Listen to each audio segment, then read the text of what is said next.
ഒരു നല്ല cricket bat എങ്ങനെ വാങ്ങാം? 3 ടിപ്സ്. ആദ്യം ബാറ്റിന്റെ പ്രൊഫൈലാണ് നോക്കേണ്ടത്. ബാറ്റിന്റെ ബാക്കിൽ ഈ പൊന്തി നിൽക്കുന്നതാണ് ബാറ്റിന്റെ സ്പൈൻ എന്ന് പറയുന്നത്. ഈ സ്പൈൻ്റെ നേരെ ഓപ്പോസിറ്റ് വശത്താണ് ബാറ്റിന്റെ സ്വീറ്റ് സ്പോട്ട് വരുന്നത്. സോ ഈ സ്പൈൻ്റെ തിക്നെസ് എത്ര നല്ലതാണോ അത്രയും പവർഫുൾ ആയിരിക്കും ബാറ്റ്. കാരണം അവിടെയാണ് ഏറ്റവും കൂടുതൽ വുഡ് ഉള്ളത്. ബട്ട് ആ സ്പൈൻ ഏരിയയിൽ മാത്രമായിരിക്കണം തിക്നെസ് വരേണ്ടത്. സ്വീറ്റ് സ്പോട്ട് കഴിഞ്ഞും താഴേക്ക് തിക്നെസ് വരുന്നുണ്ടെങ്കിൽ അങ്ങനത്തെ ബാറ്റ് എടുക്കാതിരിക്കുക. ICC റൂൾ പ്രകാരം 67 mm വരെയേ സ്പൈന് വലുപ്പം പാടുള്ളൂ. അടുത്തത് നോക്കേണ്ടത് ബാറ്റിന്റെ ഗ്രെയിൻസ് ആണ്. ബാറ്റിൽ കാണുന്ന ഈ ഒരു ലൈനെയാണ് ഗ്രെയിൻസ് എന്ന് പറയുന്നത്. ഈ ഗ്രെയിൻസ് തമ്മിലുള്ള ഗ്യാപ്പ് വലുതാണെങ്കിൽ ബാറ്റിന്റെ ലൈഫ് സ്പാൻ കൂടുതലും, ഗ്രെയിൻസ് തമ്മിലുള്ള ഗ്യാപ്പ് കുറവാണെങ്കിൽ ബാറ്റിന്റെ ലൈഫ് സ്പാൻ കുറവുമാണ് എന്നാണ് പൊതുവെ പറയുന്നത്. ബട്ട് ഇതൊരു ലക്കാണ്. ഒരു 5 മുതൽ 10 വരെ ഗ്രെയിൻസ് ആണ് ബാറ്റിൽ പൊതുവെ വേണ്ടത്.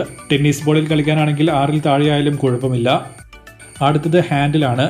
6 feet എബോവ് ഹൈറ്റ് ഉള്ളവർക്കാണ് ലോങ് ഹാൻഡിൽ യൂസ്ഫുൾ ആവുക. അതിൽ താഴെയുള്ളവർ ഷോർട്ട് ഹാൻഡിൽ ബാറ്റ് എടുക്കുന്നതായിരിക്കും ബെറ്റർ.